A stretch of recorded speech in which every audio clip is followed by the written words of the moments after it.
तो हम लोग यहाँ पे कूलम्स लॉ पढ़ रहे थे, राइट। तो एक्चुअल में principal of superposition already Newton's law of motion में आपको पढ़ा चुके थे, अगर आप लोग को याद होगा तो वहाँ पे बोला गया था कि किसी एक पार्टिकल पे अगर एक से ज़्यादा फोर्स लग रहा हो तो वन ऑफ द फोर्स का effect, what the effect of force, acceleration is the effect of force, right. Acceleration के वजह से फोर्स है या फोर्स के वजह से एक्सेलरेशन है? तो सर फोर्स का इफेक्ट एक्सेलरेशन है, राइट।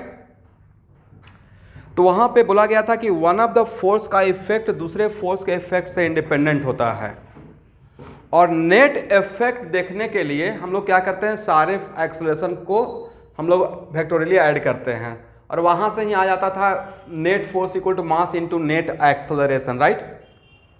उसी बात को यहाँ पे सेकेंड टाइम रिपीट किया गया है, कुछ नया बात नहीं बोला गया है। According to principle of superposition in Coulomb's law, मेरे पास अगर एक Q1 चार्ज पार्टिकल है और इस Q1 चार्ज पार्टिकल पे Q2 और Q3 के वजह से अगर फोर्स देखना है तो Q3 का फोर्स ऑन 1 ड्यू टू 3, इस फोर्स का इफेक्ट इसके प्रेजेंस से इंडिपेंडेंट रहेगा। इसका मतलब है कि इसके आने से Q2 चार्ज पार्टिकल, आप लोग सुन पा रहे हैं मुझे? Q2 चार्ज पार्टिकल प्रेजेंट हो या एब्सेंट हो, इसका जो मैग्नीट्यूड ऑफ फोर्स या डायरेक्शन इस पे रहेगा वो इससे इंडिपेंडेंट रहेगा। इसी चीज को हम लोग बोलते हैं प्रिंसिपल ऑफ सुपरपोजिशन। एग्री? इसका मतलब है कि इस टाइप का सिचुएशन, ये बात मैं इसलिए बोल रहा हूं कि इस टाइप का सिचुएशन देखकर हो सकता है कि सिर्फ आपसे ये बोला जाए कि only find out the force on Q1 due to Q2, और उसमें से हो सकता है यू आर गेटिंग कंफ्यूज कि ओके यहाँ पे Q3 है तो इसका क्या करें। तो इसको छोड़ दीजिए, अगर सिर्फ Q2 का फोर्स पूछा गया तो Q2 का निकालेंगे, Q3 का पूछा गया तो Q3 का निकालेंगे, और नेट फोर्स पूछा गया है, अगर ये रहता कि find out the net force on Q1 due to presence of Q2 and Q3, तो भाई फोर्स क्या है, वेक्टर क्वांटिटी है, किसी भी वेक्टर क्वांटिटी को वेक्टर के तरीके से ऐड कर लेंगे, राइट। इसी बात को हम लोग क्या बोल रहे हैं, प्रिंसिपल ऑफ सुपर पोजिशन। एक लाइन लिख लीजिए, the principal of superposition state that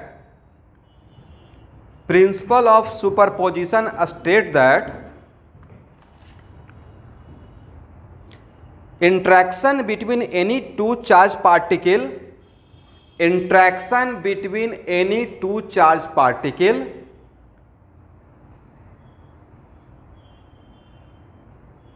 interaction between any two charge particle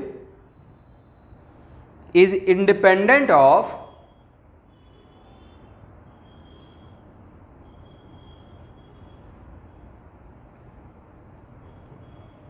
the presence of all other charges,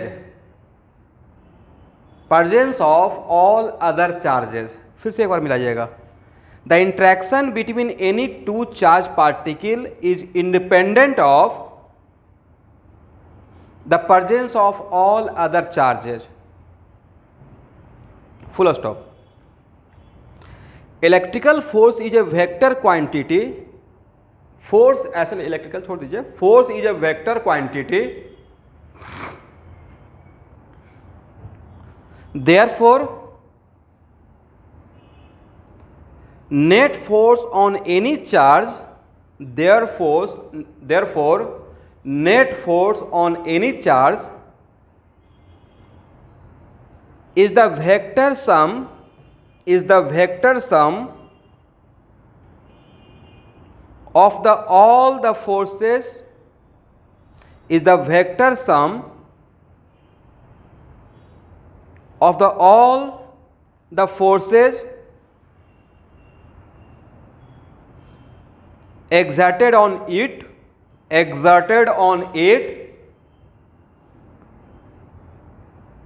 due to each of other charges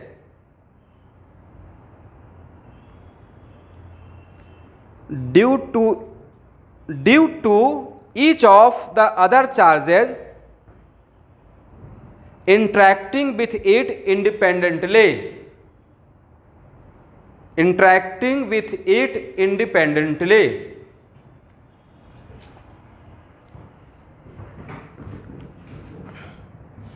हाँ,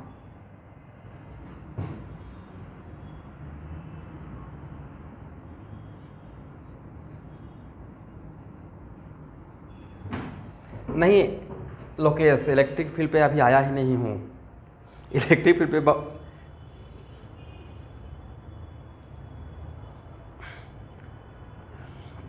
नहीं, देखिए अब उसके लिए एक्चुअल में थोड़ा वेट कीजिए। अभी हम लोग सिर्फ पॉइंट चार्ज पार्टिकल के लिए पढ़ रहे हैं, राइट।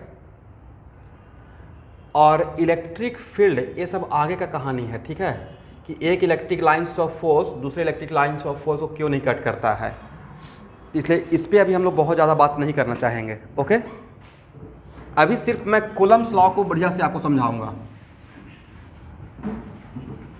और हर एक पॉइंट पे आएंगे, बहुत डेप्थ में पढ़ाने वाला हूँ इलेक्ट्रोस्टैट।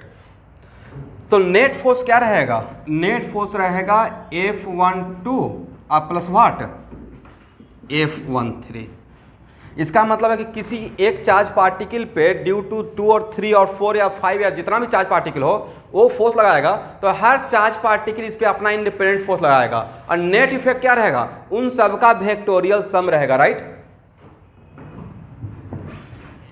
चलिए, इसी को हम लोग क्या बोलेंगे? Principal of superposition.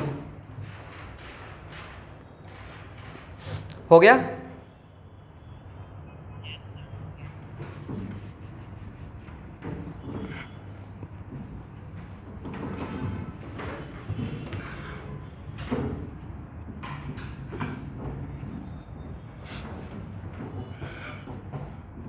अब देखिए स्टूडेंट, एक और चीज देखिएगा,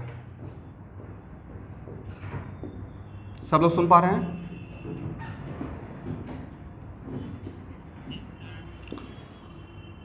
फोर्स का मैग्नीट्यूड कितना?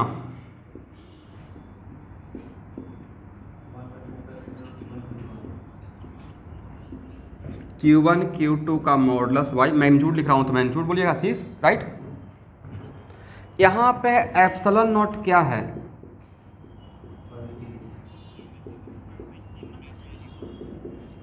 पूरा बात permittivity of vacuum, right. Permittivity of free space मतलब vacuum, agree.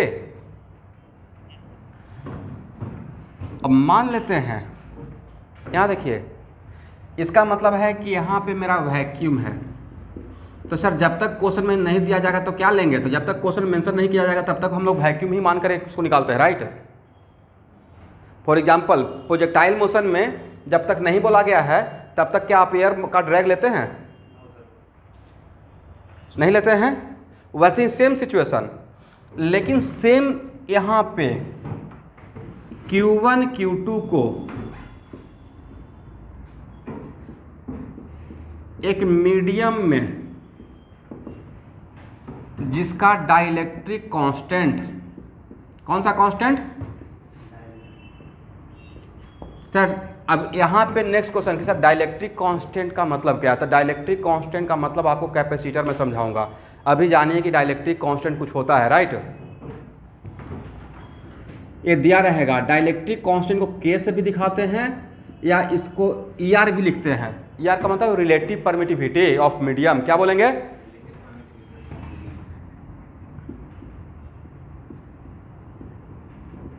Relative permittivity of medium, उसको वहाँ पे निकालने के लिए सिखाते ही हैं, ठीक है स्टूडेंट। इसलिए इसके लिए बहुत टेंशन लेने का रिक्वायरमेंट नहीं, बस अभी ये जानिए कि सेम सेटअप को, सेम सेटअप का मतलब सेम चार्ज Q1 Q2 जिसके बीच में डिस्टेंस आ रहा है, उसको अगर एक हम लोग मीडियम में डाल देंगे जिसका डाइलेक्ट्रिक कांस्टेंट K है, जिसी को उसी का दूसरा नाम क्या है?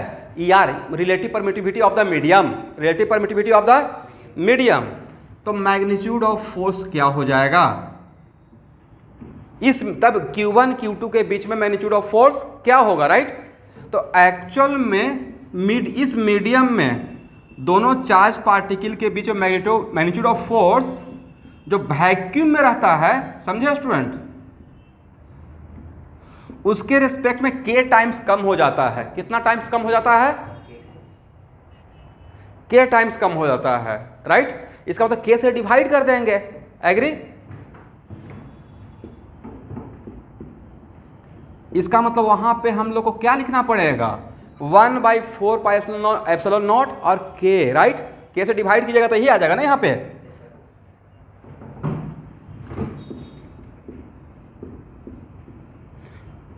ये अभी आपका लुकआउट नहीं है कि सर क्यों हो गया, कैसे हो गया, बस इसको अभी जानना है, ठीक है।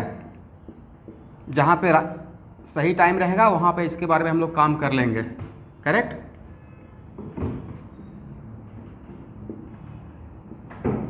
अच्छा, फ्लूइड मैकेनिक्स भी तो पैरेलल चल रहा है, बायनेंसी फोर्स वगैरह तो थोड़ा बहुत पढ़ाया गया है, ओके। तो यहाँ पे बायनेंसी फोर्स मिक्स करके मैं क्वेश्चन ले सकता हूँ ना, लिख लीजिए। इसी को कहीं कहीं पे ऐसे लिखा रहेगा, magnitude of force in given medium equal to 1/4 pi epsilon naught 1/4 pi epsilon naught ER Q1 Q2, सही है। तो K लिखें या उसका ER लिखें, अलग बात है, सेम बात, ठीक है।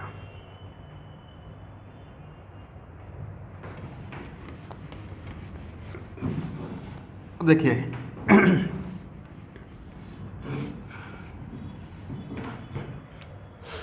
अब इलेक्ट्रोस्टैट में कूलम्ब्स लॉ में खास करके अभी इलेक्ट्रिक फील्ड पे आए ही नहीं है, मैंने एक वर्ड नहीं बोला हूँ कि इलेक्ट्रिक फील्ड क्या होता है, ठीक है। आप लोग को स्कूल में पढ़ाया गया होगा मुझे पता है, बट मैंने अपने तरफ से एक वर्ड भी नहीं बोला, इसको बहुत बढ़िया से पढ़ाया जाएगा इलेक्ट्रिक फील्ड क्या होता है। वो छोटा चीज़ नहीं, बहुत बड़ा चीज़ है, ठीक है। अभी मैं अपने आप को अपने कन्फाइन करके रखा हूँ कहाँ तक, कूलम्ब्स लॉ तक, एग्री, एक ही फार्मूला पे।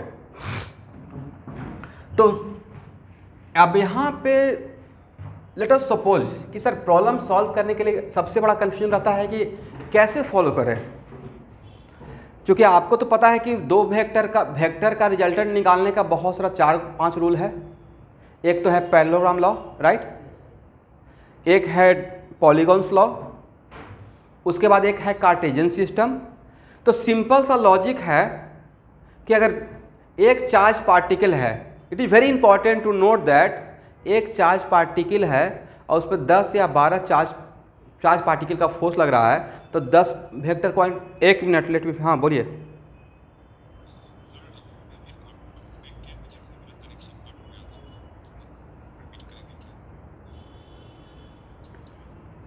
अच्छा, अभी अर्थ क्यों क्या था क्या,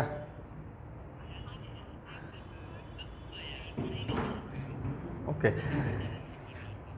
ओके ओके, मतलब एक मिनट, इतना बड़ा फार्मूला है कि इसका अर्थ कोई से भी बड़ा हो गया, पता ही नहीं चला।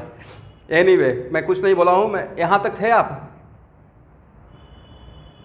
यहाँ तक थे, ओके। उसके बाद मैंने कुछ भी नहीं बोला, ठीक है, ये मान के चलिए। मैंने ये बोला कि मान लेते हैं कि आपके पास 2 वेक्टर क्वांटिटी है, कितना है, तो उसका रिजल्टेंट, या 3 वेक्टर क्वांटिटी है तो उसका रिजल्टेंट निकालने के लिए सर पैरेललोग्राम से भी काम चला सकते हैं, राइट। 2 है तो पैरेललोग्राम से निकाल लें या कार्टेशियन सिस्टम से। जहाँ पे जो मेरे पास 2 वेक्टर का रिजल्टेंट निकालने का दो तरीका है, एक पैरेललोग्राम से निकाल लेंगे और नहीं तो कार्टेशियन सिस्टम से निकाल लेंगे। लेकिन अगर आपके पास 5 वेक्टर क्वांटिटी हो गया, हाउ मेनी, 5 वेक्टर क्वांटिटी, और अगर पैरेललोग्राम से निकालते हैं तो नहीं तो बहुत लेंदी हो जाएगा, क्योंकि पैरेललोग्राम का लिमिटेशन है, एट ए टाइम 2 ही जोड़ सकते हैं। तो 2 का जोड़िएगा, उसका रिजल्ट निकालिएगा, उसके साथ 3rd का जोड़िएगा, फिर उसका रिजल्ट निकालिएगा, 4th का जोड़िएगा, फिर रिजल्ट निकालिएगा, 5th का जोड़िएगा, तो बहुत लेंदी प्रोसेस हो गया आपके लिए। तो 4 या 5 या 6 या 7 या 10 वेक्टर क्वांटिटी रहेगा, उसका रिजल्टेंट निकालने के लिए आपके लिए बेस्ट क्या रहेगा, पैरेललोग्राम लॉ या कार्टेशियन सिस्टम। अब तो नेक्स्ट क्वेश्चन कि सर ये बात आप इतना फोर्स करके क्यों बता रहे हैं, तो एक्चुअल में है कि फिर आप में से ही कुछ बोलेंगे सर ऐसे नहीं बनेगा। तो मैं पहले ही बोल रहा हूँ कि प्रॉब्लम सॉल्व करने का तरीका क्या रहेगा। प्रॉब्लम सॉल्व ऐसे भी कर सकते हैं, 2 या 3 वेक्टर क्वांटिटी रहेगा, समथिंग लाइक दिस,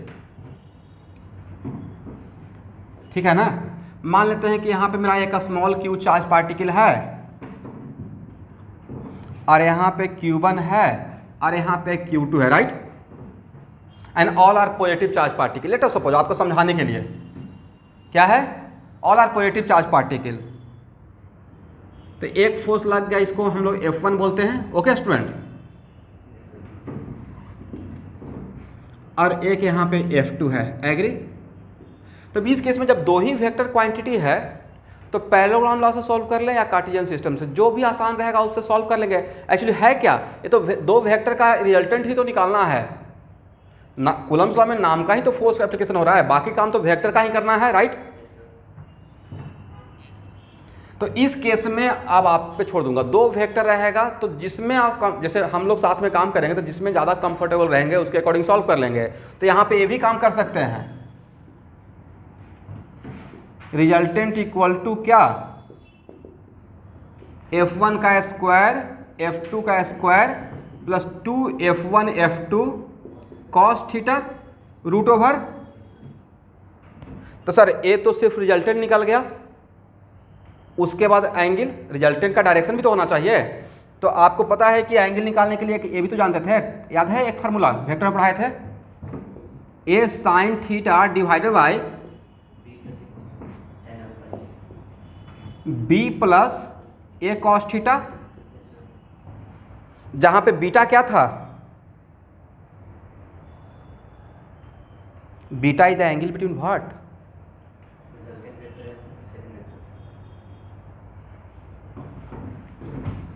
अगर दो वेक्टर है ए और बी, अरे रिजल्टेंट है, तो tan बीटा में ए जो यहाँ पे बीटा निकालते हैं वो किसके साथ का एंगल रहता था,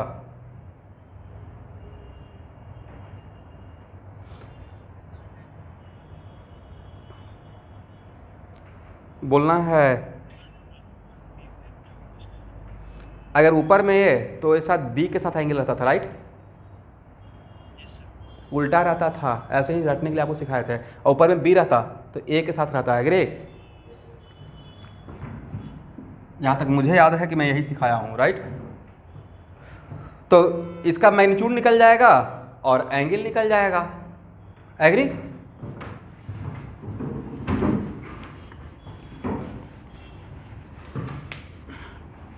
इसका मतलब कूलम्स लॉ का प्रॉब्लम सॉल्व करने के लिए हम लोग किसको फॉलो कर सकते हैं, या तो पैरेललोग्राम लॉ से फॉलो कर लेंगे और नहीं तो क्या फॉलो करेंगे, कार्टेशियन सिस्टम। ठीक है ना?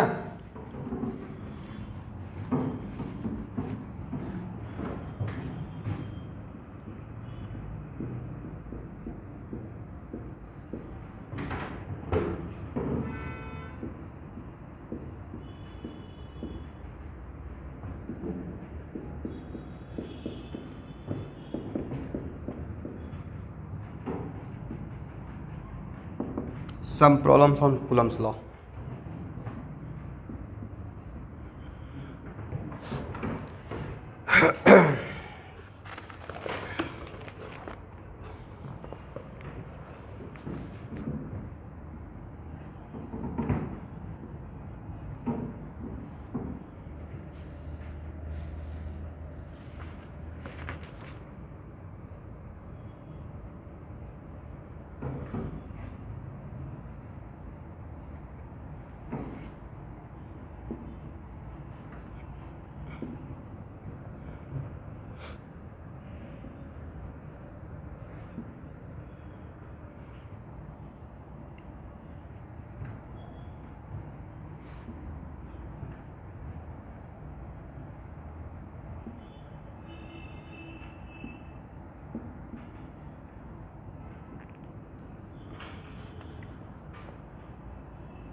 देखिए, फाइंड द रिजल्टेंट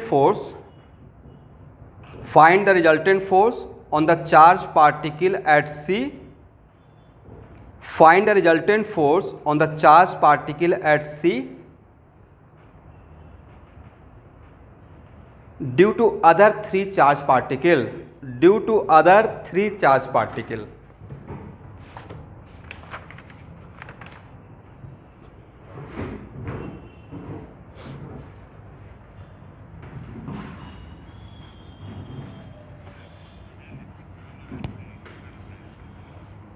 कर लीजिए।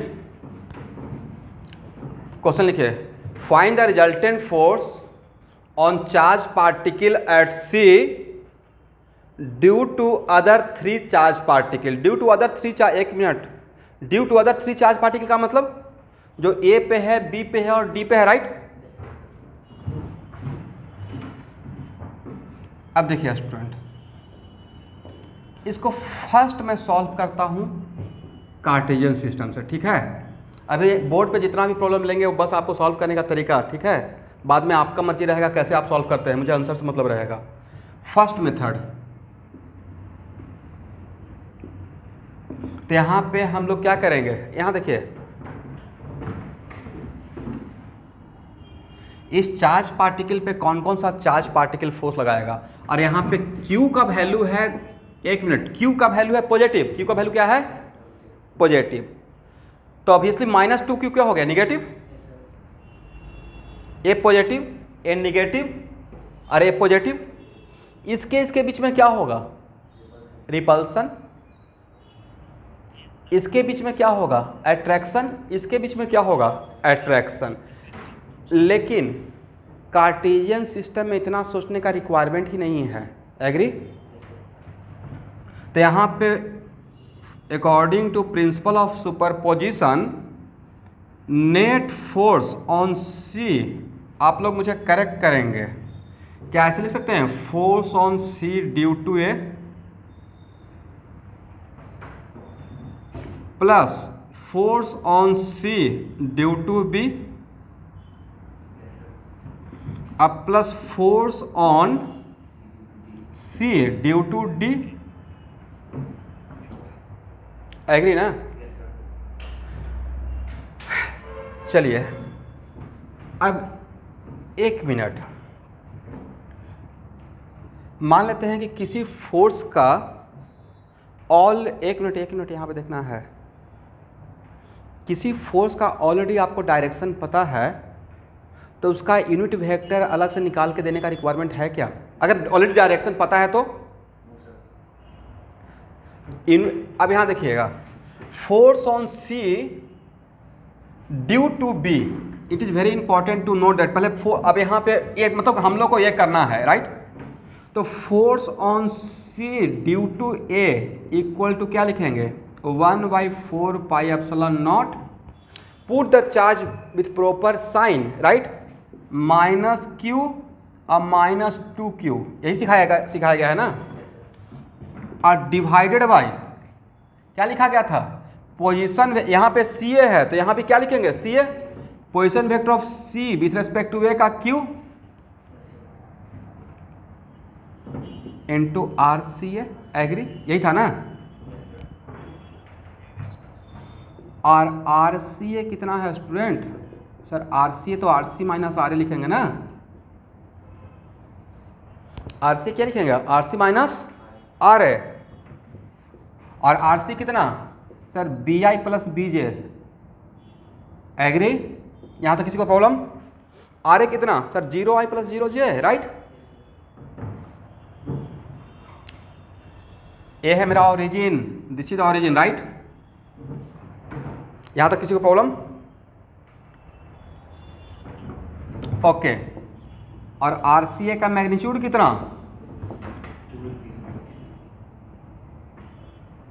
जल्दी से बोलना है भाई, B² plus B² root over, right,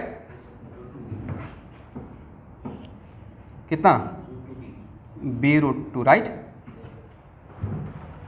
यहाँ तक आ जाइए।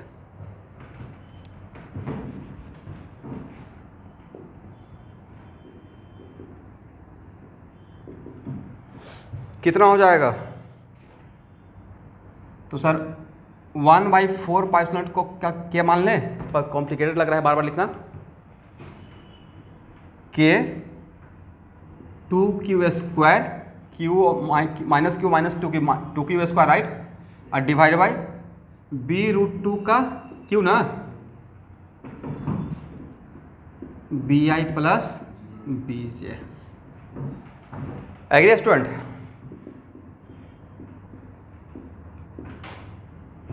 BQ और इसको क्या लिखिएगा, 2√2 B I plus B J. यहाँ तक किसी को प्रॉब्लम? क्या इस बी से एक बी को कैंसिल कर दें?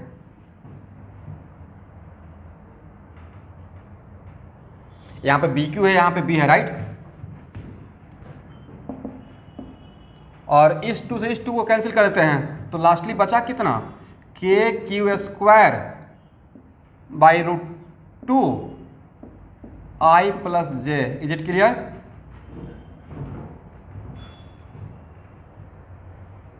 चलिए यहाँ तक आ जाइए, यहाँ तक लिखिए, उधर जगह नहीं है, फिर मैं यहाँ से यहाँ स्टार्ट करूँगा।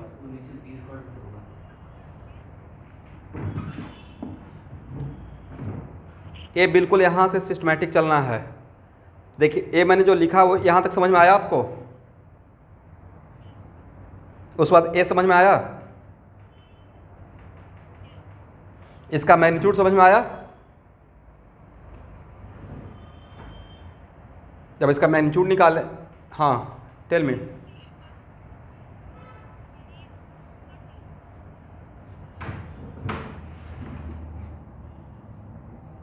सबसे पहले मुझे ये बताएं, क्या नाम है आपका?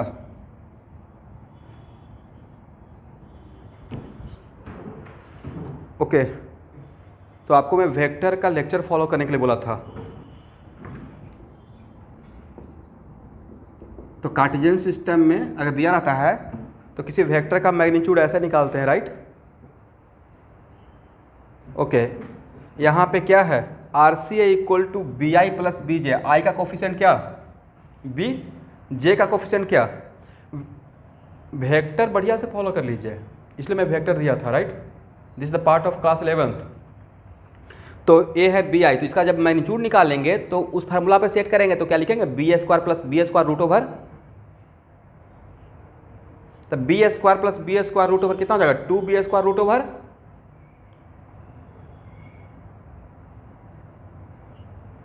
तो क्या मिलेगा? B root two. एग्री?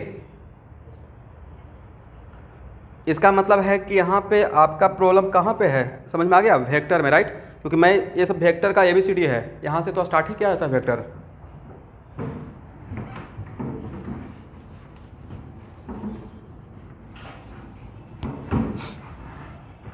चलिए उसके बाद ये समझ में आ गया, मैंने बस इसका वैल्यू पुट कर दिया। एग्री? जो पिछले क्लास में फार्मूला डेवलप किए थे उसके बाद सॉल्व करके यहाँ तक आए हैं। यहाँ से यहाँ तक में कोई फिजिक्स अब है क्या? बस फार्मूला अप्लाई किए हैं, हो गया ना। अब मैं क्या कर रहा हूँ, मैं हर फोर्स को अलग अलग निकाल के बस यहाँ पे बैठाने वाला हूँ। ये इतना ही काम करने वाले हैं, करेक्ट।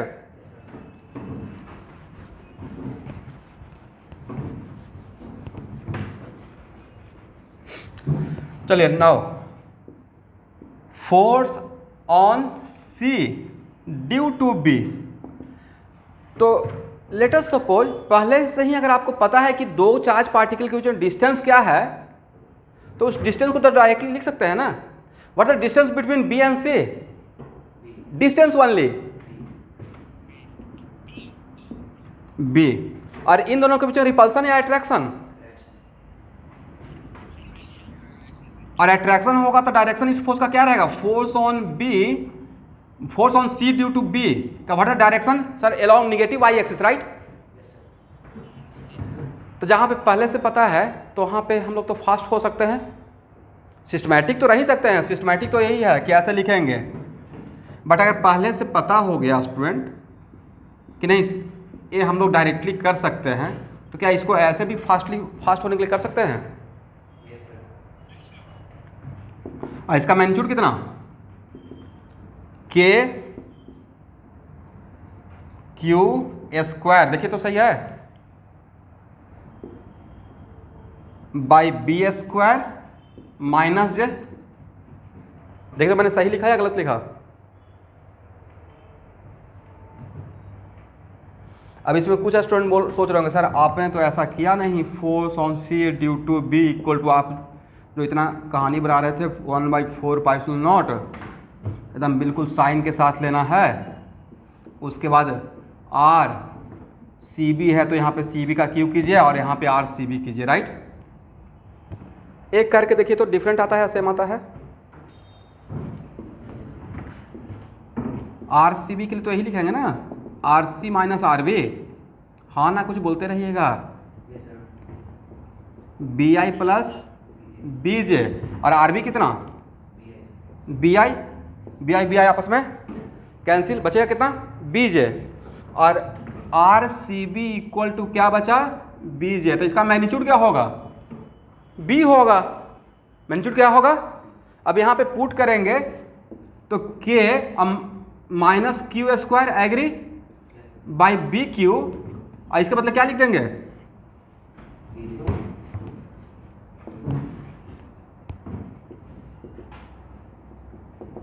के minus Q square by B Q B J. अब बी और बी यहाँ से कैंसिल तो बचेगा क्या, बी स्क्वायर, अब माइनस को यहाँ दे देंगे, राइट। तो वही आएगा ना जो यहाँ पे लिखे हैं। इसका मतलब है कि पहले से अगर मैग्नीट्यूड अगर देखकर ही निकल रहा है, मैंने मतलब आपको देखकर ही पता चल रहा है कि ये बस इज मूविंग टुवार्ड्स गणेशपुरी और उसका मैग्नीट्यूड पता है, तो अलग से सब इफ एंड बट करने का रिक्वायरमेंट है क्या, मैग्नीट्यूड निकालेंगे, डायरेक्शन अटैच कर देंगे, वेक्टर का तो यही रूल है, राइट। इसलिए इस केस में मेरे लिए बहुत आसान था, क्योंकि मैग्नीट्यूड तो पहले डिस्टेंस पता था और एट्रैक्शन था, और एट्रैक्शन बिल्कुल अलॉन्ग निगेटिव वाई एक्सिस दिख रहा था उसका डायरेक्शन, राइट। इसलिए मैंने फास्ट होने के लिए ऐसे कर दिया। बट फिर भी किसी को डाउट रहेगा, नहीं है ऐसा होगा या नहीं होगा, बिल्कुल सही तरीके से चलेंगे, तो देखिए यही मिलने वाला है, करेक्ट। अब हाँ ना बोलेंगे ही नहीं, थोड़ा बहुत कभी टाइम निकाल कर हाँ ना बोल दीजिएगा।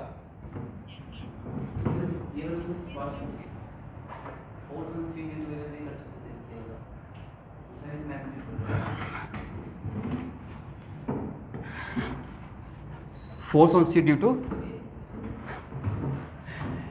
एक्चुअल में force on C due to ये कर सकते थे, 45 डिग्री पे है, बट उसका यूनिटी वेक्टर लिखने के लिए थोड़ा सा डिफिकल्टी रहता है, इसलिए इसमें मैंने सिस्टमैटिक चला, ठीक है। दो फोर्स निकल गया। अच्छा बताइए, force on C due to D, बोलिए इन दोनों के बीच में क्या होगा, इन दोनों के बीच का डिस्टेंस तो पता है बी, रिपल्सन या अट्रैक्शन,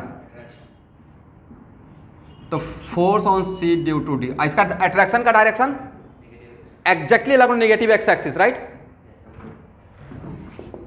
तो क्या इसको ऐसे कर दें, मुझे देख लीजिए करेक्ट है या रॉन्ग है, सही है ना।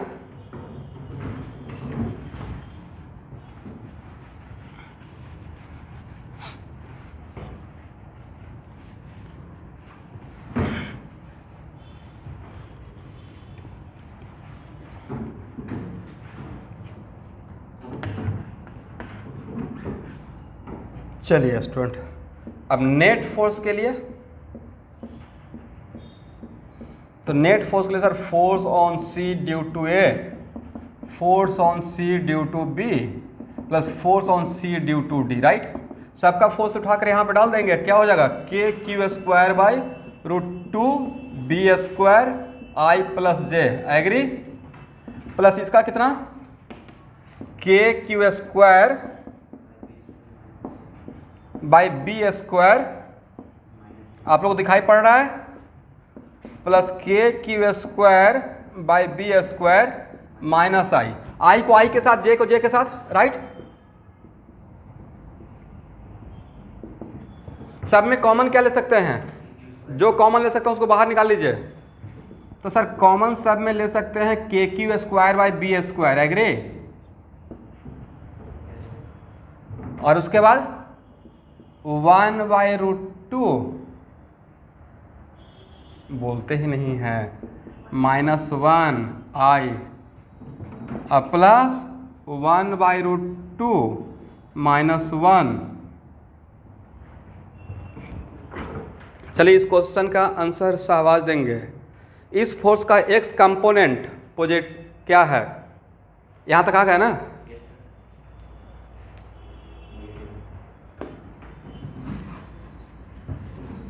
What is the x component of this force? तो sir K Q square by B square 1/√, very good, Y component resultant force का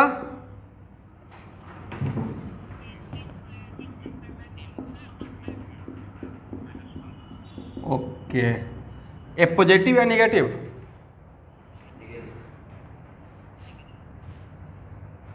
लग रहा है पॉजिटिव जैसा दिखने में, नहीं है नेगेटिव। ए वैल्यू छोटा, ए वैल्यू बड़ा हो गया, राइट।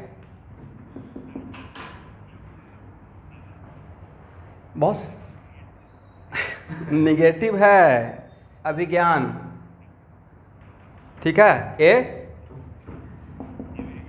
Very good. अब बोलिए, वेक्टर इसी दिन के लिए पढ़ाए थे इतना मेहनत से? नहीं, किसी वेक्टर का दोनों कंपोनेंट अगर निगेटिव है तो वो वेक्टर किस क्वाड्रेंट में है? इसका मतलब नेट फोर्स किस क्वाड्रेंट में रहेगा? थर्ड क्वाड्रेंट में, नहीं? एग्री?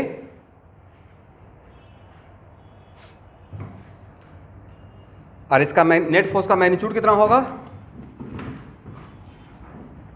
तो सर मैग्नीट्यूड तो ऐसे ही निकालते हैं ना, रूट ओवर एफ एक्स का स्क्वायर प्लस एफ वाई का स्क्वायर। एकदम सिस्टमेटिक वे में सोल्यूशन कर रहा हूँ, ठीक है। कितना हो जाएगा मैग्नीट्यूड?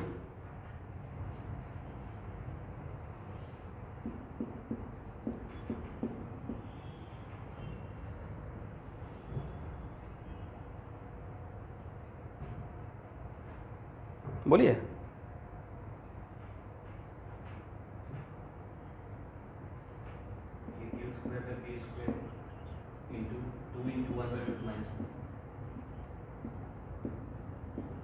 देखो सही है।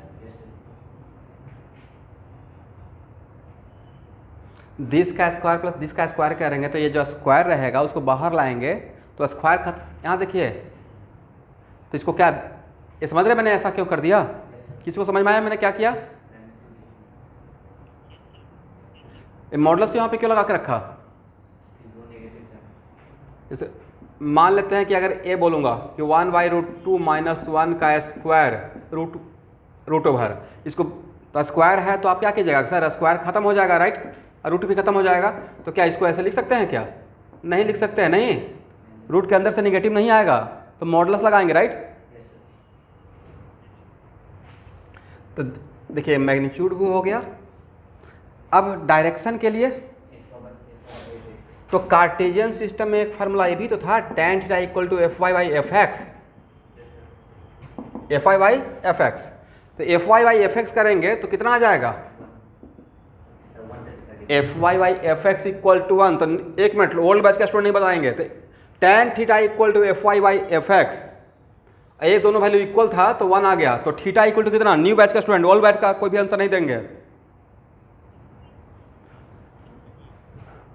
तो tan, इसका मतलब थीटा एक वेक्टर सही से आप लोग नहीं फॉलो किए हैं, मैंने तो ग्रुप में भेजा था। tan थीटा इक्वल टू 1 होता है तो थीटा इक्वल टू 45 भी होता है, 225 भी होता है, राइट। इस फार्मूला में जो थीटा रहता है वो थीटा पॉजिटिव एक्स एक्सिस से मेजर करते हैं और गिवन वेक्टर रिजल्टेंट वेक्टर तक जाते हैं, राइट। एग्री? तो आपका वेक्टर रिजल्टेंट वेक्टर है थर्ड क्वाड्रेंट में और आप एंगल बता रहे हैं फर्स्ट क्वाड्रेंट का, सही है। तो correct answer should be what? Is it 45 degree या 225 डिग्री? तो वेक्टर में मैंने वेक्टर का लेक्चर भेजा है न्यू बैच में, तो ग्रुप में ही शेयर किया था, राइट।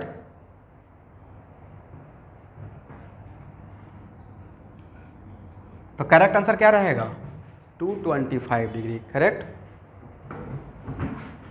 तो this is the complete solution of this question, agree? चलिए, हो गया यहां तक?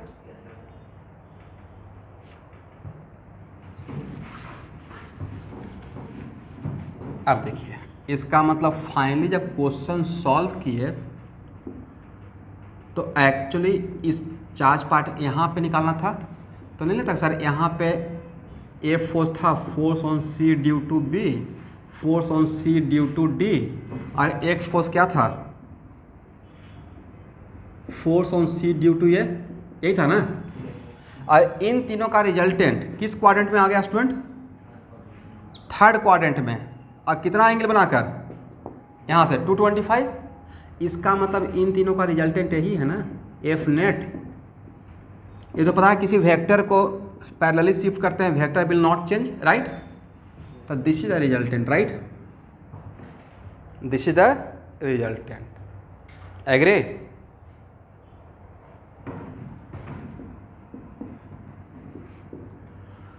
मतलब इतना जस्ट आपका काम यहाँ पे खत्म हो गया, आपने इतना काम कर लिया, वर्क ओवर, राइट?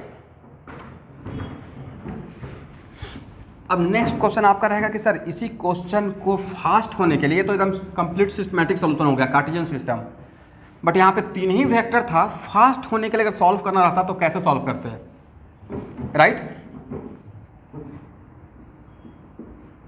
तो शुभांकर, जब दो तीन वेक्टर रहेगा ना, कितना वेक्टर? 2 या 3 वेक्टर रहेगा, तो फास्ट होने के लिए पैरेललोग्राम का भी हम लोग हेल्प ले सकते हैं, ठीक है? फास्ट होने के लिए पैरेललोग्राम का भी हेल्प ले सकते हैं। तो इस, क्योंकि कहीं कहीं पे पैरेललोग्राम लॉ आपको ज़्यादा फास्ट कर देगा, करेक्ट? लेकिन पैरेललोग्राम में एक ड्रॉबैक ये है कि उसमें एंगल आपको पता होना चाहिए, एंगल पता रहेगा तभी तो लगाएंगे। तो देखिए इस क्वेश्चन में हम लोग पैरेललोग्राम लॉ से भी काम कर सकते थे। बोलिए कैसे? यहाँ देखिए, ए है मेरा ए है मेरा बी, ए है मेरा सी, ए है मेरा डी। हम लोग क्या करते, individually force on A due to C का मैग्नीट्यूड निकाल के रेडी रहते। तो सर ये मैग्नीट्यूड कैसे निकलता? तो इस केस में यहाँ से यहाँ तक का ऐसा क्वेश्चन सेट ही किया गया था कि ये डिस्टेंस पता था, नहीं? एग्री? और ये एंगल भी पता था 45 डिग्री, करेक्ट? एक क्वेश्चन ही ऐसा था। इस केस में भी ये डिस्टेंस पता था b, और इस केस में भी डिस्टेंस भी था पता था, तो हम लोग a निकाल लेते हैं, करेक्ट ना? इसका नाम F1 दे देते हैं। फिर force on force on C due to है, force on C due to B, ए भी निकाल लेते हैं F2, और force on C due to D, ए भी निकाल लेते हैं F3, राइट? और भाई ए हो गया कौन सा? F2। ए हो गया कौन सा? F3। और ए कौन सा? 2 चार्ज पार्टिकल, मैं पैरेललोग्राम लॉ से सॉल्व करने की कोशिश कर रहा हूँ। 2 चार्ज पार्टिकल के बीच में जब फोर्स अट्रैक्शन या रिपल्सन का लगता है तो उसी लाइन के लॉन्ग होता है। तो इसी, ये जो लाइन है इसी के लॉन्ग तो फोर्स F1 रहेगा।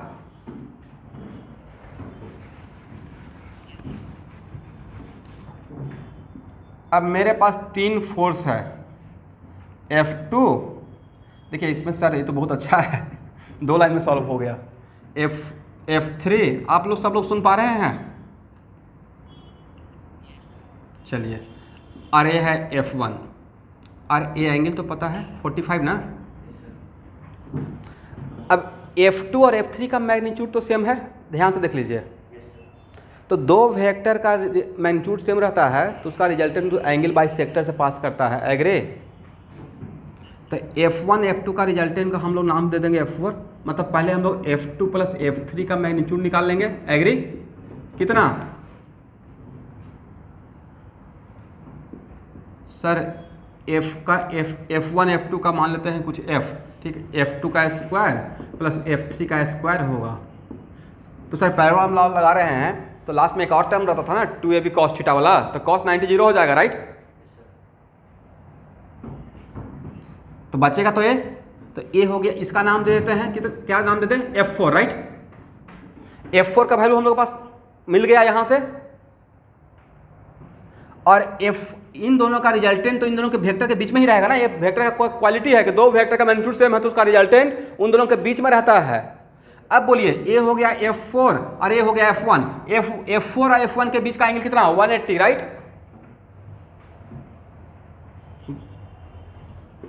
तो नेट और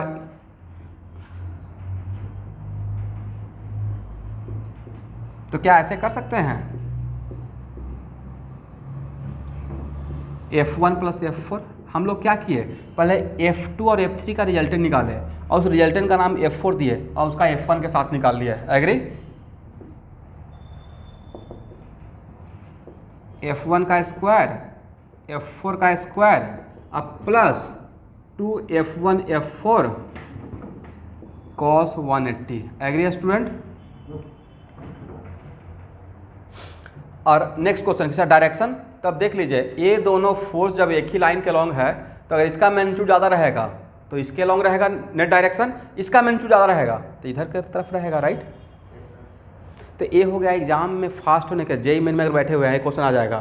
तो कार्टेशियन सिस्टम बहुत सिस्टमेटिक हो गया ना, लेकिन इसमें 3 ही वेक्टर था और देख रहे हैं कि पैरेललोग्राम से फटाफट निकाल सकते हैं। तो इस क्वेश्चन को एग्जाम में अगर बैठे रहते तो कार्टेशियन सिस्टम से सॉल्व करना बेटर रहेगा या ऐसे सॉल्व कर लेंगे फास्टली?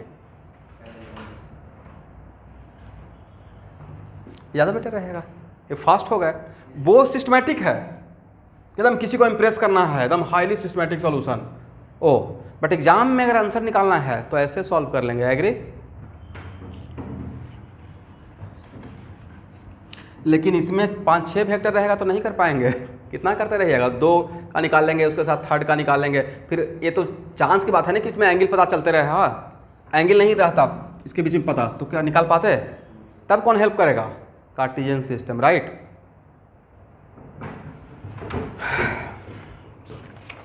तो ये था मेरा पहला क्वेश्चन। एग्री?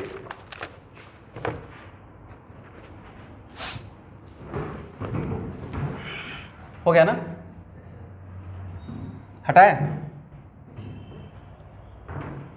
चलिए एक मैं HC वर्मा का प्रॉब्लम ले रहा हूँ, लिखिए।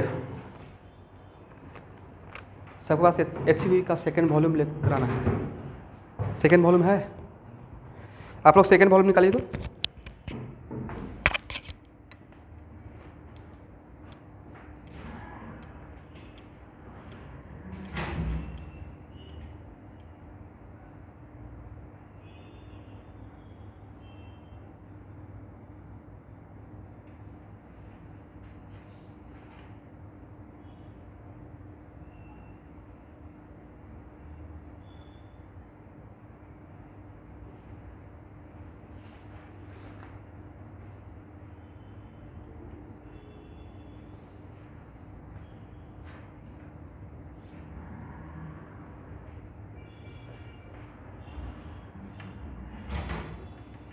चलिए HC वर्मा का सेकेंड वॉल्यूम का page number 115, page number 115, right?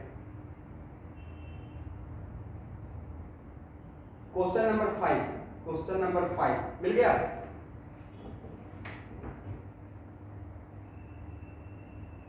सबके पास HCV है? नहीं बैठ बोल बैठ सब लोग। आप सॉल्यूशन मत देखिएगा, क्वेश्चन नंबर 5 बनाना है आपको।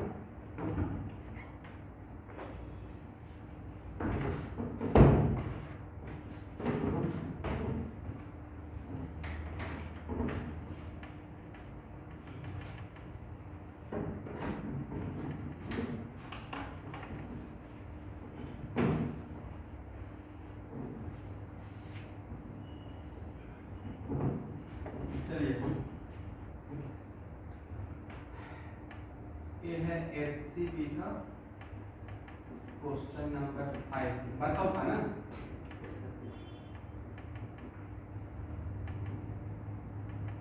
वर्कआउट यहाँ देखिए, अभी एक मिनट, अब थोड़ा सा मैं आप लोग को मैथमेटिक्स चेक करता हूँ।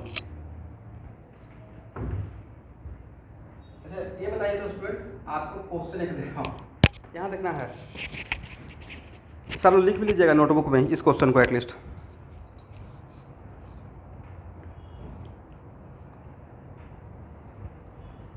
एक नंबर है 10, यहाँ देखिएगा,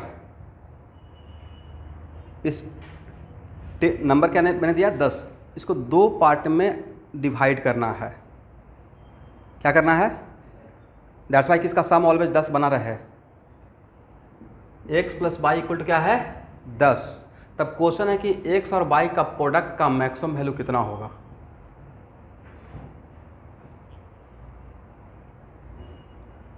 क्यों, कैसे? मतलब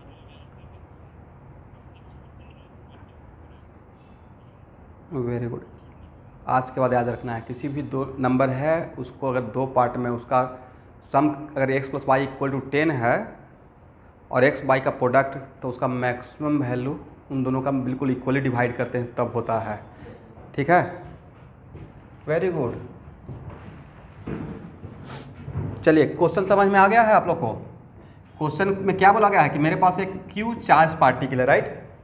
उसको किस तरीके से दो चार्ज पार्टिकल में डिवाइड करें और उसके बीच का डिस्टेंस का कांस्टेंट बोला गया है, राइट। तो मान लेते हैं कि इसको दो पार्ट, यही क्वेश्चन है ना,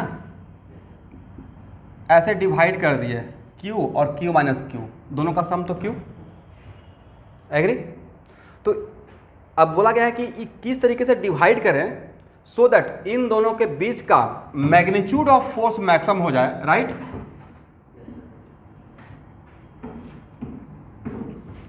मैग्नीट्यूड ऑफ फोर्स क्या हो जाए, मैक्सिमम। आप लोग समझ पा रहे हैं स्टूडेंट मैंने क्या बोला।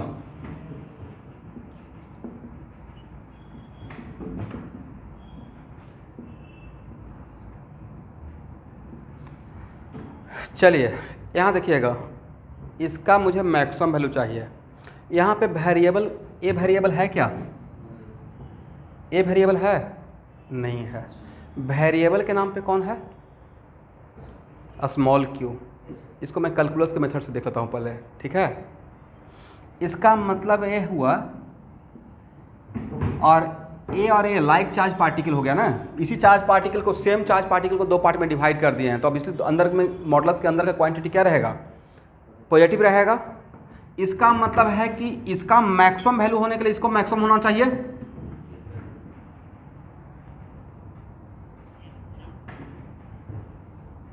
तो F = k/r²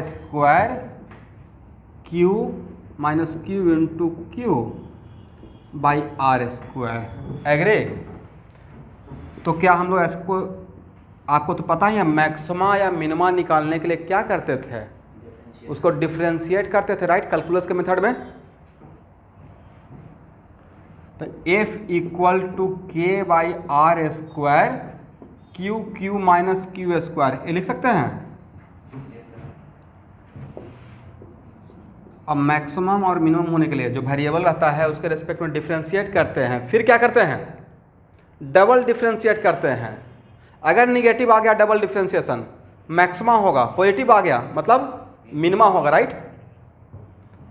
तो डिफरेंशिएट कीजिए, डिफरेंशिएट करने के बाद ये तो कांस्टेंट ना, according to demand of the question, distance is keeping constant. तो इसका डिफरेंशिएशन कितना होगा सर, q, और इसका differentiation -2q, right.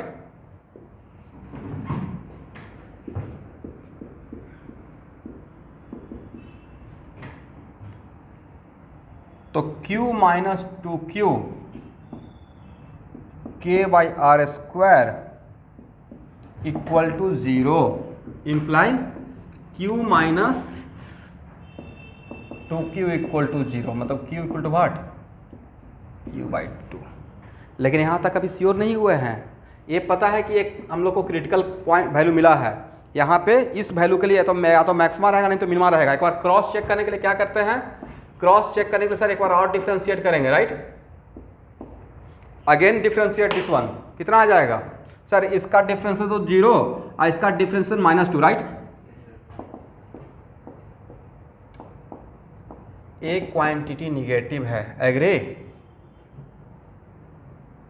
This quantity is what, positive या नेगेटिव। इसका मतलब इस वैल्यू पे फोर्स का मैग्नीट्यूड मिनिमम रहेगा या मैक्सिमम रहेगा,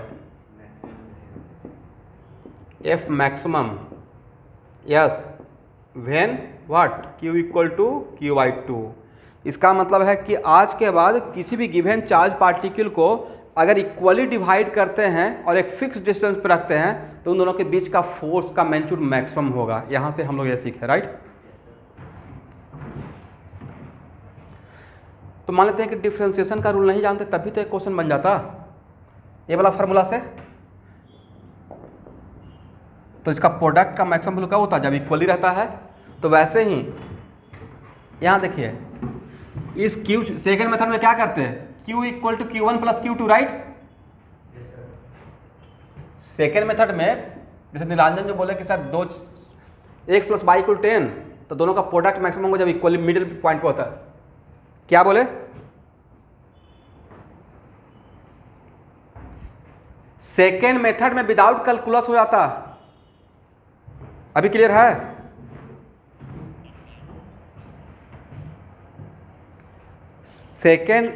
सेकेंड मेथड में ऐसे विदाउट कैलकुलस भी तो कर लेते, something like this, capital Q equal to Q1 plus Q2।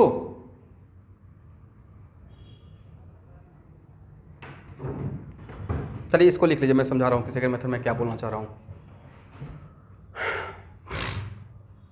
हो गया ना?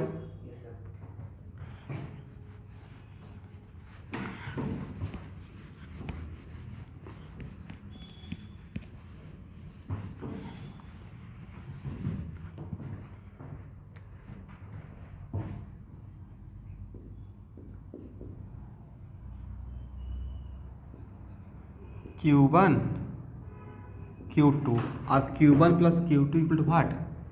ये तो पहले से जो मैथमेटिक्स हम लोग जानते हैं 9th क्लास या 10th क्लास में, उसका यूज कर लेते हैं, right. F equal to sir Q1 Q2 by R square. इसका मैक्सिमम वैल्यू के लिए इसका प्रोडक्ट मैक्सिमम होना पड़ेगा, और इन दोनों का सम कितना है? Q के बराबर। तो इन दोनों का प्रोडक्ट मैक्सिमम कब होगा? जब Q1 equal to Q2 equal to Q by 2, right. इसका मतलब इक्वली डिवाइड करना पड़ेगा, एग्री? ये मेरा सेकंड मेथड हो गया, ठीक है ना।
क्वेश्चन लिखिए।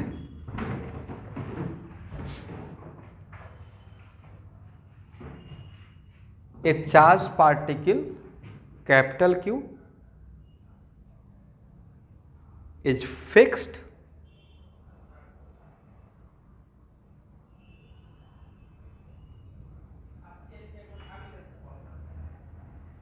a charge particle capital Q is fixed and another small charge particle as shown in figure। फिर से, a charge particle capital Q is fixed and another charge particle small q is moving in a circle of radius r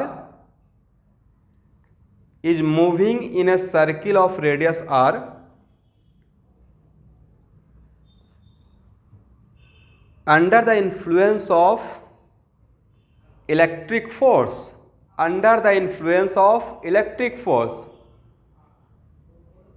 with is moving in a circle of radius r। जो मैं दिखाया हूं उसी को sentence बना रहा हूं, यहां देखिएगा। is moving in a circle of radius r under the influence of electric force, agree?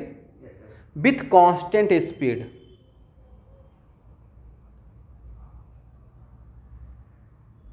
full stop। then find out time period of revolution।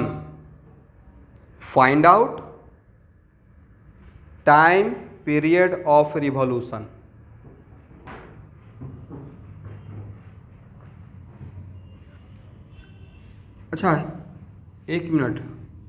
Hello everyone, कोई भी पार्टिकल सर्किल में बिना फोर्स का मूव करेगा? Any particle moving a circle with constant speed और variable speed there must be a force, right? क्योंकि at least एक acceleration तो होता ही है टुवार्ड द सेंटर, वो तो रहना ही पड़ेगा, राइट? उसी को मैं सेंटेंस बना रहा था, डायग्राम में बस ऐसे दिखाया रहेगा, राइट? चलिए यहाँ पे क्या है देखिए, तो कैपिटल क्यू पॉजिटिव है, स्मॉल क्यू निगेटिव है, राइट? तो फोर्स ऑफ अट्रैक्शन रहेगा या force of repulsion?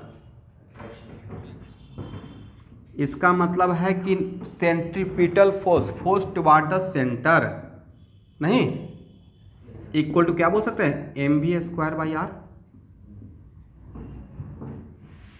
Force toward the centre equal to mv²/r, right? लिख सकते हैं ना?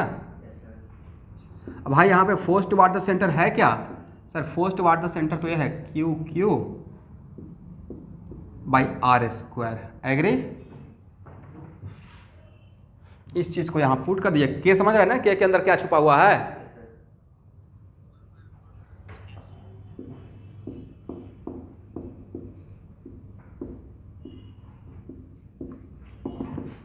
mv²/r। क्या यहां से भी निकल जाएगा? क्या बोले? Very good. भी कितना है यहां से? भी कितना हो जाएगा? के क्यू Q/m/r√ओवर ना।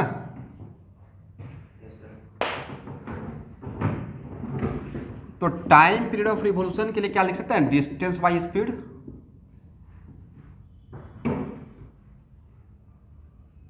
ठीक है, तो 2πr/v का वैल्यू यहां से उठा के यहां डाल दीजिए, राइट? के Q/m/r।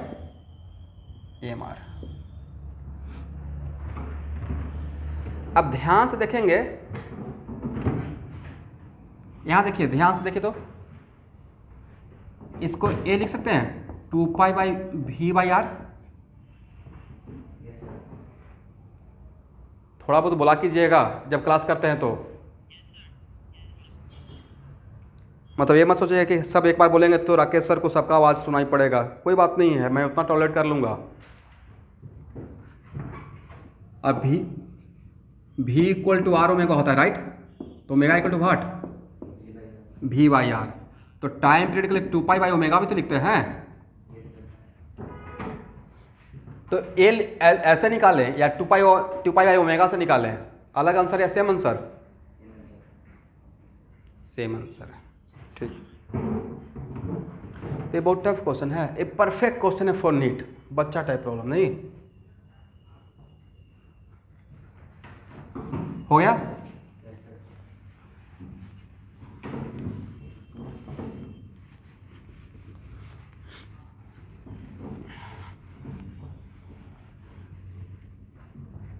हाँ हाँ,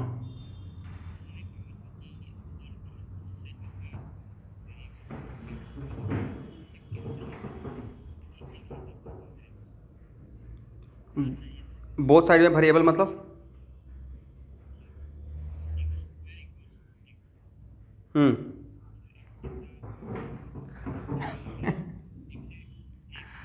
मैं जान रहा हूं, यहां देखिए, एक क्वाड्रेटिक है ना, सिंपल सा बात है, इसलिए बोले होंगे। कैंसिल कर दिया तो x = 1 नजर आएगा। ये कौन सा बड़ा बात हो गया? कहाँ कैंसिल कर दिया? अच्छा, यहाँ पे कैंसिल कर दिया।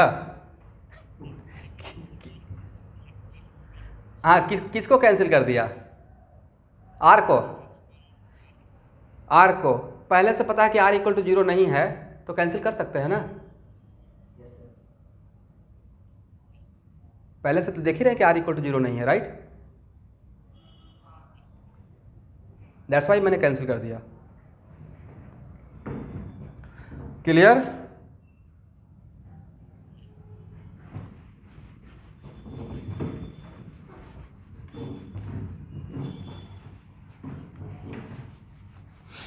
जब पहले से पता है कि दो वैल्यू निकल रहा है बट उसमें एक वैल्यू नॉन ट्रिवियल है, मतलब वो वैल्यू एग्जिस्ट नहीं करेगा, तो उस टाइम पे कर सकते हैं, राइट।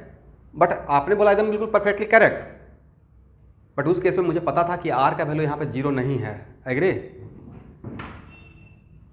उसमें आर का एक ही वैल्यू है, इसलिए उसके अगर पहले से पता है कि उसका एक ही वैल्यू है तब कैंसिल कर सकते हैं। मैं आप ही से पूछ रहा हूँ, सॉल्यूशन नहीं करना था, पहले से पता था कि वो एक्स का एक ही वैल्यू है, देन व्हाट, या आर का एक ही वैल्यू है, given radius is R 10 centimetre, then we can cancel, right.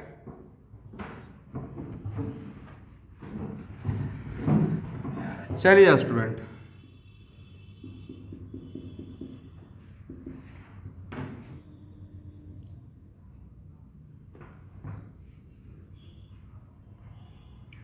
हो गया ना।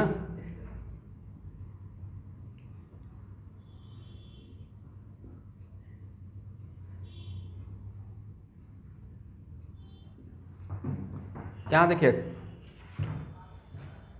2 आइडेंटिकल चार्ज पार्टिकल है, कौन सा, इसका लेंथ है L और मास कितना है M, अरे वर्टिकली हैंग किया हुआ है, और दोनों का, it is very important to note that दोनों का पॉइंट ऑफ सस्पेंशन सेम है, डिफरेंट है, सेम है, सेम है। तो लिखिए find out angle with vertical, find out the angle with vertical at equilibrium position, find out the angle of a string with vertical in equilibrium position।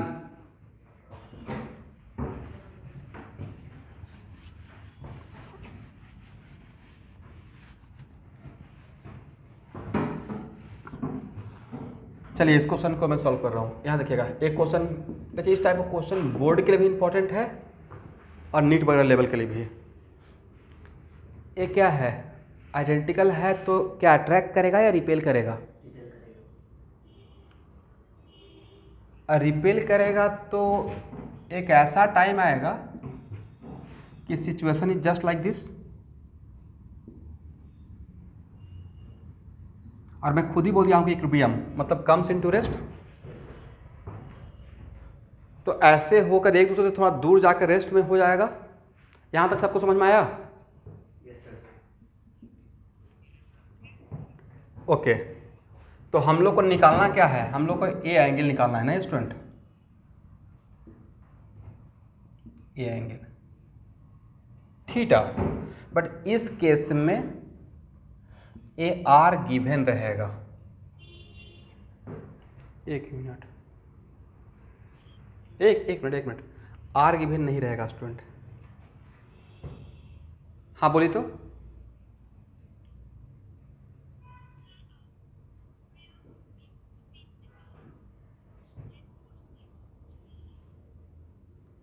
हाँ net force, इसलिए तो मैं equilibrium position बोला। Equilibrium position पे net force क्या, 0, right. Okay, तो देखिए हम लोग को निकालना क्या है, थीटा। अब यहाँ पे कौन कौन सा फोर्स लगेगा, इस पे अगर कॉन्सेंट्रेट करते हैं, मान लेते हैं कि इसके बीच का डिस्टेंस r है, कौन कौन सा फोर्स, अगर इसका फ्री बॉडी डायग्राम बनाते हैं तो फ्री बॉडी डायग्राम बनाएंगे, इसको ए बोल देते हैं, इसको बी बोल देते हैं। फ्री बॉडी डायग्राम ऑफ ए, कौन कौन सा फोर्स सर, एक तो रहेगा mg, राइट, और एक रहेगा electric force. Electric force attraction का या रिपल्सन का, रिपल्सन का, और एक तो रहेगा टेंशन ना, और ए एंगल थीटा, तो ए भी तो एंगल थीटा, देखिए सही है स्टूडेंट। चलिए, और अगर इक्विलिब्रियम बोल रहे हैं तो इन सब का वेक्टोरियल सम क्या हो जाएगा, 0, राइट। तो सारे फोर्स को वर्टिकल डायरेक्शन में कंपोनेंट ब्रेक करते हैं, सारे फोर्स को। तो एफी का यहाँ देखिए किस डायरेक्शन में कंपोनेंट ब्रेक कर रहे हैं, वर्टिकली अपवर्ड डायरेक्शन में। तो यहाँ के बाद नहीं लेता है सर, एक problem Newton's law of motion का हो गया। तो इस डायरेक्शन में इसका कंपोनेंट कितना, 0। इसका component sir T cos theta, ऐसा component minus mg, right. T cos theta minus mg equal to 0, then T cos theta equal to mg, right. अब अगर थीटा पता रहता तो टेंशन भी निकल जाता, समटाइम्स टेंशन नहीं पूछा जाएगा, राइट।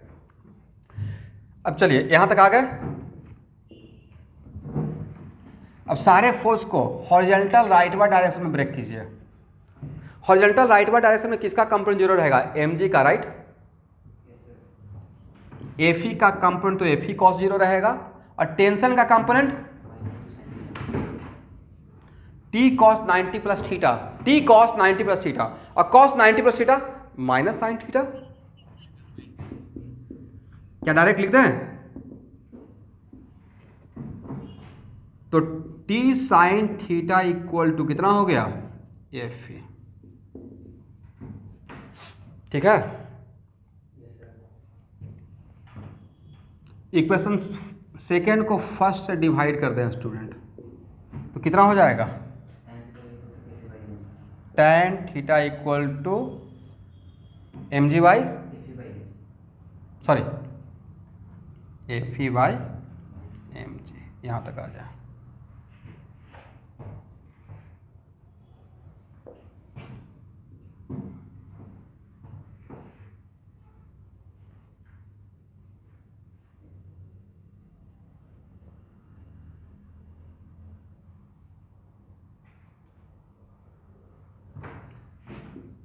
तो tan theta equal to F कितना, K Q square by R square. नहीं देखिए तो मैंने सही लिखा, डायरेक्ट लिख दिया। अब इस केस में प्रॉब्लम क्या है कि सर दो वेरिएबल आ गया है, थीटा और आर, राइट। थीटा, हाँ ना बोलिए भाई प्लीज। थीटा और, तो क्वेश्चन में डैम से और दोनों में से कोई एक दिया रहेगा। क्वेश्चन में मैं तो एक जनरल थीम पे क्वेश्चन ले लिया आपको समझाने के लिए, दोनों में से थीटा और आर में से कोई एक दिया रहेगा, करेक्ट। तो उस केस में मतलब इसका सॉल्व करने का तरीका ये रहेगा, solve this is the for this type of problem हम लोग सॉल्व करेंगे, करेक्ट।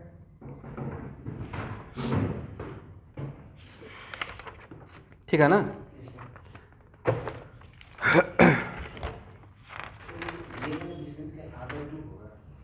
तो यहाँ से यहाँ तक डिस्टेंस हाँ इक्वली रहेगा ना, इस लाइन से सिमेट्रिकली दोनों, ए भी r/2 रहेगा, ए भी r/2 रहेगा। मैंने क्वेश्चन में कुछ ना कुछ क्वेश्चन ऐसे फ्रेम किया जाएगा, कुछ ना कुछ निकालने के लिए रहेगा, या निकालने के लिए रहेगा, देन कुछ ना कुछ क्वेश्चन रहेगा, मतलब सॉल्व ऐसे करेंगे, करेक्ट।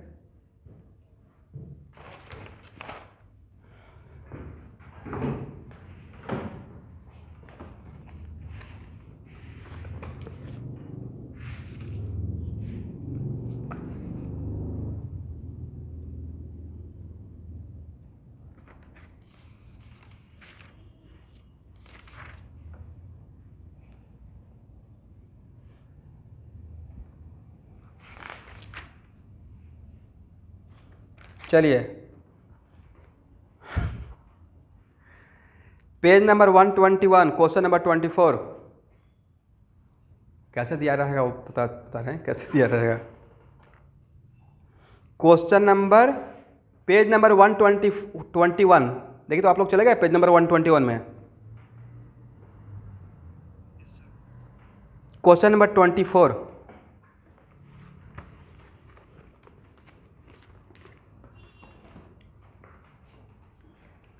मतलब मैंने एक सॉल्व करने का थीम बताया, जैसे यहाँ पे मेरे एक स्टूडेंट का बोलना था कि सर आर दे ही देंगे और एल दे ही देंगे, तो ये तो r/2 रहेगा तो थीटा तो ऐसे निकल जाएगा, फिर इतना काम क्यों करेंगे। तो इतना काम क्यों करेंगे, इसलिए मैंने एक सॉल्व करने का तरीका बताया। इतना काम क्यों करेंगे वो एच सी वर्मा का पेज नंबर 121 में क्वेश्चन नंबर 24 में बताया जाएगा कि इतना काम क्यों करेंगे।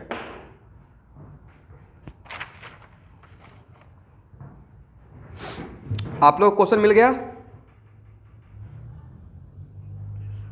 सॉल्व कीजिए और आंसर तक पहुंचिए।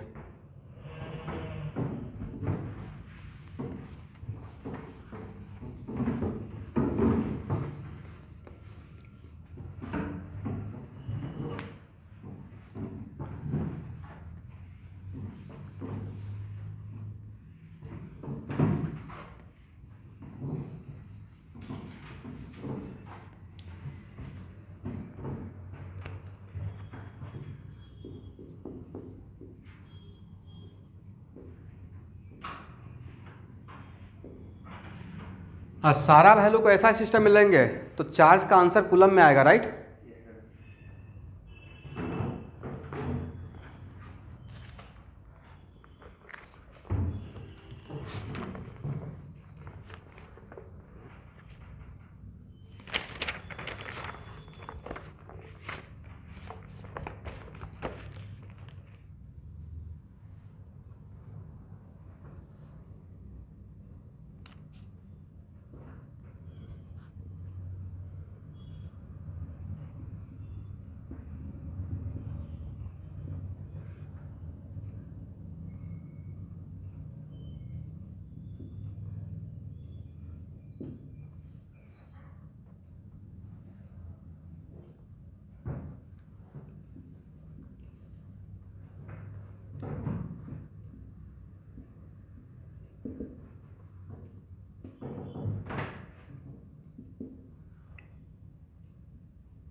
देखिए देखिए, मैं आपकी जगह पढ़ा था तो डायरेक्ट यहाँ से स्टार्ट कर रहा था कहानी को, राइट। सोल्यूशन तो किया हुआ है ना आपके सामने। देखिए tan थीटा का मतलब ये लिख सकते हैं, यहाँ से यहाँ तक 4 था तो ये 2 हो गया, परपेंडिकुलर बाई बेस, ये 40 सेंटीमीटर तो हाइपोटेन्यूज का काम करेगा, तो यहाँ से tan थीटा निकल गया, agree, equal to K Q square by R square by M G. K का वैल्यू कितना है एसआई सिस्टम में, के क्या था 1/4 पाई एप्सिलॉन नॉट, राइट, उसका वैल्यू 9 × 10⁻⁹ एसआई सिस्टम में, right. Q square R square, तो आर के बदले क्या, लेकिन आर को यहाँ पे एसआई सिस्टम में मीटर में लेना है, तो 4 सेंटीमीटर था यहाँ से यहाँ के बीच में, राइट। तो यहाँ पे आर कितना लिखेंगे, 4 लिखेंगे या 4 × 10⁻²,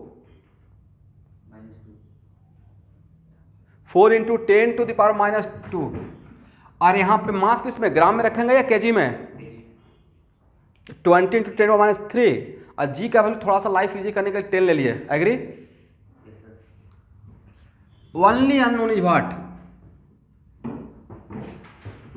क्यू स्क्वायर, मतलब क्यू। तो by this easy calculation we can find out the value of q, निकल जाएगा।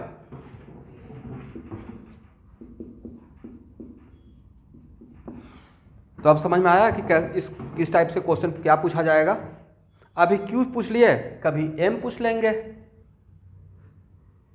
लेकिन क्वेश्चन सॉल्व करने का थीम तो यही रहेगा ना, या अलग रहेगा?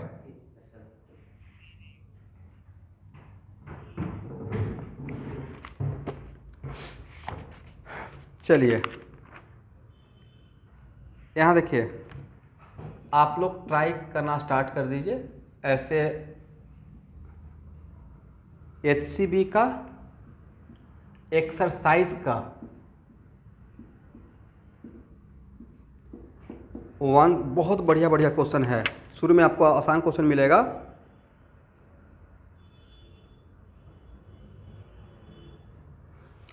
वन से लेकर 33 तक सिर्फ कूलम फोर्स पे क्वेश्चन है। मतलब आधा HC वर्मा सिर्फ कूलम फोर्स पे है, ठीक है, एक ही फार्मूला पे। मतलब पहले जो फिजिक्स पढ़े हैं, other rules are same as earlier, पहले जो पढ़े हैं ना उसका यहाँ पे यूज करते रहेंगे। थोड़ा बहुत ऐसे हम जानते हैं टाइम पीरियड निकालना स्कूल के एग्ज़ाम के लिए। ओके, कहाँ से कहाँ तक आप लोग बनाना स्टार्ट करते हैं? 1 से लेकर कहाँ तक? 33 तक। इसमें बहुत सारा क्वेश्चन आपसे नहीं मिलेगा बनेगा। अभी मेरा कूलम्स लॉ पे क्लास खत्म नहीं हुआ है, अभी अगला 3 क्लास या 4 क्लास, 3 क्लास सिर्फ कूलम लॉ पे प्रॉब्लम करवाऊंगा। थ्योरी तो एक लाइन का है, एक फार्मूला ही तो थ्योरी है, फोर्स का मैग्नीट्यूड, राइट। तो अभी मेरा नेक्स्ट क्लास से सिर्फ प्रॉब्लम ही चलते रहेगा, ठीक है। आज के लिए इतना ही।